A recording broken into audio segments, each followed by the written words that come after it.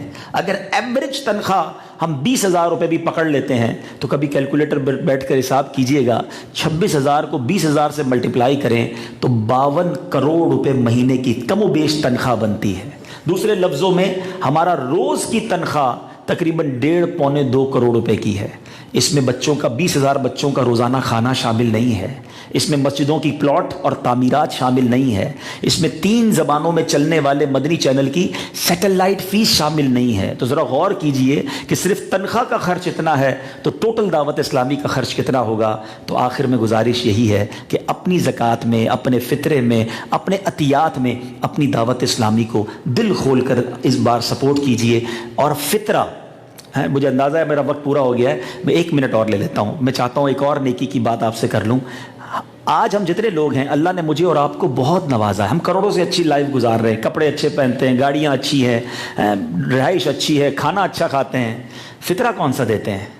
جو سب سے lower category کا ہے۔